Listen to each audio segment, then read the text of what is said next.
Chapter 46, a 2-year-old cutie recites the Song of Everlasting Sorrow and blows up the live broadcast room. Boom! It was as if he had traveled through space, and with a single palm strike, he slapped Shangguan Xianying in the chest. The next moment, Shangguan Xianying turned into a black aura and flew backwards, skidding more than a meter along the ground, and his blood rushed back up his body, and with a pop, a mouthful of crimson blood spurted out. How is it? Are you satisfied? A flat voice rang in Shangguan Xianying's mind, but it was like a thunderbolt exploding. You, puff. Shangguan Xianying, who had just wanted to speak, sprayed a mouthful of blood again, and his entire face turned pale as snow. Cough cough, how is this possible? Shangguan Xianying's look at Yi Xian completely changed. The move just now gave him an irresistible feeling. It was fast, too fast, so fast that he didn't have time to react. He couldn't believe that there would be someone in the world who could kill him in a split second, and he didn't even have the chance to resist. This kid, who was about the same age as his nephew, was actually far more powerful than him. If you weren't Shangguan Hongtian's second uncle, you would already be a corpse. He glanced at the shocked Shangguan Xianying. I hope this is the last time. If there is a next time, I don't care if you are Shangguan Hongtian's second uncle or father. After a moment of shock, when Shangguan Xianying came back to his senses, Yi Xian was already gone from the scene, as if nothing had happened. However, his seriously injured body reminded him at all times that what had just happened was real. How could a young man have such amazing skills? Recalling the scene just now, that guy would have been as simple as waving his hand if he wanted to kill him. Taking a deep breath, Shangguan Xianying dialed his brother's phone. On the other side, Shangguan Xuanrua, who had been waiting for news, was shaken when he received Shangguan Xuanming's call. What did you say? Yi Tian defeated you with one move, and you didn't even have a chance to resist. The brothers exchanged a few words before hanging up. Then, they looked into the distance at the nightscape dotted with the lights of the imperial capital, their eyes slightly narrowed. What kind of existence is that Mu family's young master? This night was destined to be a sleepless night for the Shangguan family. Orders were passed down from top to bottom, and each order was related to Yi Xian and Shangguan Hantian. Yi Xian had also become a taboo for the entire Shangguan family. The next day, early in the morning, a beautiful figure appeared at the village entrance of Guishu village. She had a pretty face, a slender figure, and especially when she smiled, 2 dimples appeared on her cheeks, which was very cute and lovely. Lin Xiyu, a popular female anchor for Dosha Live, came to Guishu village to fulfill her promise to her fans and see the 1,000-year-old laurel tree. Hey, Goddess Xiyu has become even more beautiful. Especially those dimples, I want to kiss them. That tree can't be the 1,000-year-old laurel tree, it's so big. Anchor, where are we? The scenery is beautiful, the air must be especially fresh. As soon as the broadcast started, a lot of followers flocked in, and the number of followers skyrocketed, quickly breaking the 10,000 mark. Today I'll take you on a tour of Guishu village, the hometown of the 1,000-year-old cinnamon tree. As she spoke, Lin Xiyu took a selfie stick and started exploring Guishu village. Looking at the picturesque scenery and smelling the lingering fragrance of osmanthus, she couldn't help but longingly exclaim, if I could settle down here with my Prince Charming in the future, it would definitely be a very happy thing. Her words immediately prompted the fans to profess their love again, and the barrage of comments whizzed past the screen. The atmosphere in the live broadcast room was very pleasant as they walked around taking in the sights. Wow, look at that exquisite bamboo courtyard house, what cute little girls. Somewhere in the live broadcast room, a fan exclaimed, and then many fans looked over, and the next moment a barrage of comments came flooding in. At that moment, in the courtyard were not others, but Tong Tong and Meng Meng, holding a book on a stone table. Lin Xiyu obviously also noticed the 2 little ones and widened her beautiful eyes in surprise. Are these 2 little Lolas reading a book? Sister, would you mind helping me out? I'll recite the Song of Everlasting Sorrow that my nanny taught us. Meng Meng's cute and sweet voice spread through the courtyard. Oh, okay, then recite it. Tong Tong took the book from Meng Meng's hands and nodded her head like a little lady. The Han Emperor was obsessed with beauty and sought to conquer the country. He ruled for many years but never achieved his goal. The Yang family had a young girl who had just blossomed. She was kept in the depths of the palace and no one knew her. She was naturally beautiful and could not help but be self-absorbed. One day she was chosen to be by the emperor's side. A glance of her smile was enough to captivate 100 people. The women in the 6 palaces were no match for her beauty. A cute and adorable voice came out, and Lin Xiyu's eyes widened in disbelief. This is 2 little girls reciting poetry. What did I see? That wasn't the most important thing. The most important thing was that these two little cute kids were only 2 or 3 years old, and they were reciting such difficult poetry. Ahem. My goodness, what are these two little cute kids reciting? It's amazing. You're right, but judging by the rhythm, it should be a poem. Cough cough. 2-year-olds reciting such difficult poems, holy shit, are they demons? And at 2 years old, they probably can't even recognize all the characters. I have a feeling these two cuties are going to be famous. Dude, be confident and get rid of the word feeling. The number of livestream followers soared from tens of thousands to the 30,000 mark as the two toddlers recited the Eternal Sorrow poem, and the rate of increase continued to accelerate. As for Tong Tong and Meng Meng, they obviously had no idea that they had been seen by tens of thousands of netizens, and they continued to carry out the tasks assigned to them by their father. In the spring chill, the emperor is granted a bath in the watching pool. The hot spring water glides over the skin, washing away the fat. The maid helps her up, weak and feeble, for she has just received the king's favor. Her hair is decorated with golden combs, and the lotus bed is warm for the spring night.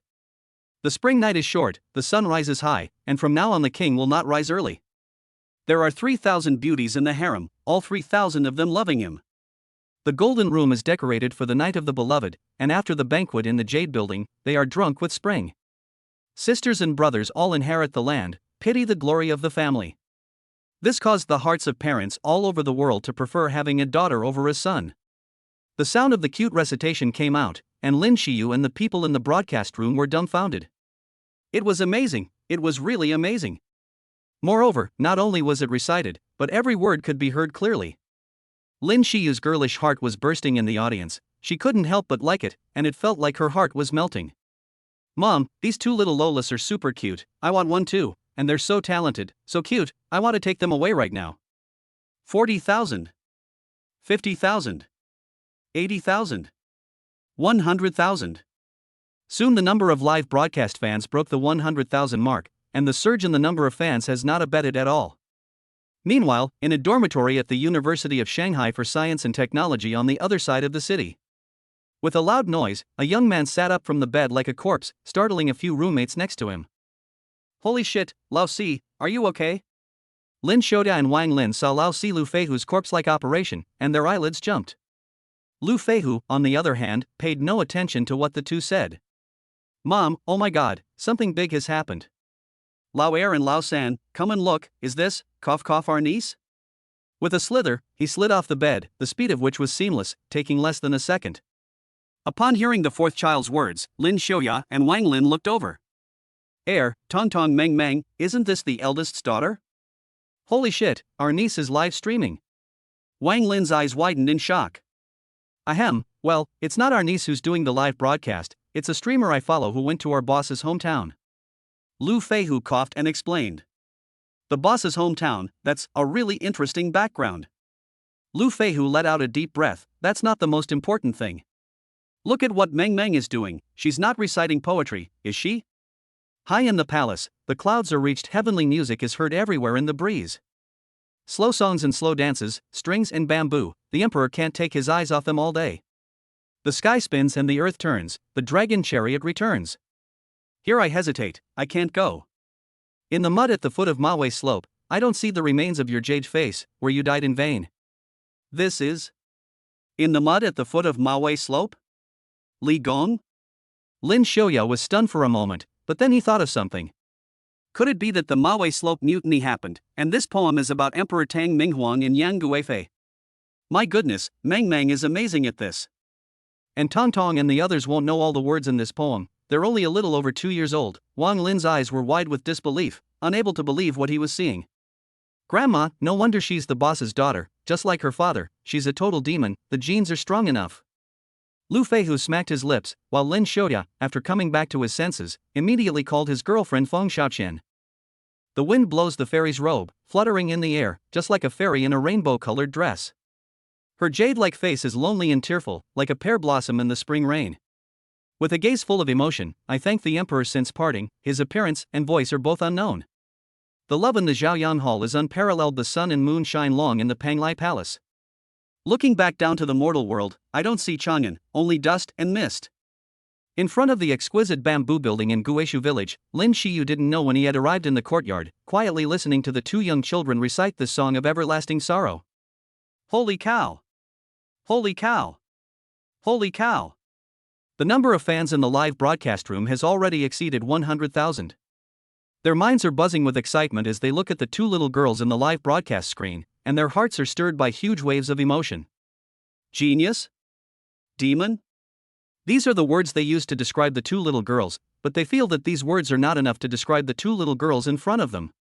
Meanwhile, Ye's parents had also come out of the bamboo building and happened to see the scene of their two super cute granddaughters reciting poetry. In particular, Jiang Wanqing, as a primary school Chinese teacher, knew exactly what the poetry the two granddaughters were reciting represented. This is a timeless masterpiece. This is definitely a timeless masterpiece. Jiang Wanqing's eyes sparkled with brilliance, but soon they were full of doubt, and her brows furrowed slightly. It's just that, such an amazing poem, I've never heard of it before. Wanqing, this poem is amazing? Yi Yunfei asked in a daze. Although he didn't understand what the two granddaughters were reciting, from the clarity of their enunciation and the choice of words, the poem was definitely not simple. Half a minute, 1 minute, 2 minutes. The courtyard of the exquisite bamboo building fell into silence, and only the sweet, melodious voice of Meng Meng filled every inch of the courtyard, lingering in the ears of everyone present and in the live broadcast room. Finally, at a certain moment. Before parting, you wrote a poem with a vow that only the two of you know. On the 7th day of the 7th month, in the hall of eternal life, no one was there to whisper in the night. In heaven, I wish to be a pair of mandarin ducks, and on earth, I wish to be joined at the hip. Heaven and earth have an end, but this hatred has no end. Meng Meng's voice finally recited the entire song of everlasting sorrow without missing a word, but the scene was still silent, even in the live broadcast room. In heaven, I wish to be a pair of mandarin ducks, and on earth, I wish to be joined at the hip. Heaven and earth have an end, but this hatred has no end. Good poem. Lin Shiyu took a deep breath, already impressed by the two little ones. The live broadcast room had already broken through 200,000 followers, instantly boiling over. This is my granddaughter? Jiang Wanqing looked at the scene in a daze, completely unable to believe what she was seeing. What kind of little demons had her son given birth to? P.S. Thanks to Chu Yen of Huangyan Island, user 386113661, the new leader of the Zhaodian Gang Meng Ling, Hui, user 327616672, Brother Chung who loves sweet and sour mandarin fish, user 10833398, the 12 fiends of the heavenly lake in the northern sky realm, Weiwei, Tianweishan Zhuje, Mojiu Carado, hydrogen, helium, lithium, beryllium, boron, but also very helpless, Litianwan Gongzi. Is it so hard to come up with a name? Boring Kite, user 503778890, and 18 big rewards. Without further ado, the little author rolls away to type, ooh. The author has something to say. I hope all the bigwigs, lovers will eventually become family. 3,600 characters offered. You're welcome. Chapter 47. Babier is the handsomest and most awesome person in the world, and he dotes on us. The song of everlasting sorrow is now, and countless netizens are impressed. Not to mention a well-deserved timeless poem, but it was also recited word for word by a little lowly over 2 years old. Hey, pretty auntie, who are you? After reciting the song of everlasting sorrow, the two little ones discovered Lin Shiyu, who was in the courtyard holding a selfie stick. Lin Shiyu's sweet voice made her feel like a mother, and such a cute, adorable, and amazing little girl was a fatal temptation for a girl like Lin Shiyu. The fans in the live broadcast room saw the two little ones discover Lin Shiyu, and a wave of barrage comments flew up again. Many fans even complained that the anchor should hurry up and find a man to have such a cute little girl. What cute little guys, I'm an anchor, and I was attracted by hearing you recite the poem just now. After pausing for a moment, Lin Shiyu continued, by the way, what are your names? My name is Tong Tong. My name is Meng Meng. Lin Shiyu heard the words of the two identical little ones and couldn't help but feel a little confused. She had just been distracted and couldn't really tell who was Tong Tong and who was Meng Meng. But she didn't dare to ask again. Seeing the two cute little ones, she said, Tong Tong, Meng Meng, what nice names, they're super cute and sound great. Hee, yes, right? A lot of people say that, Tong Tong said, putting down the book in her hands and laughing arrogantly. Really? Then who taught you this poem? Lin Shiyu, who had been led astray by the two little ones, spoke in a squeaky voice, and the many fans listening to the live broadcast were unable to stand. Meng Meng, it was time to strike up a conversation, of course it was your father, and...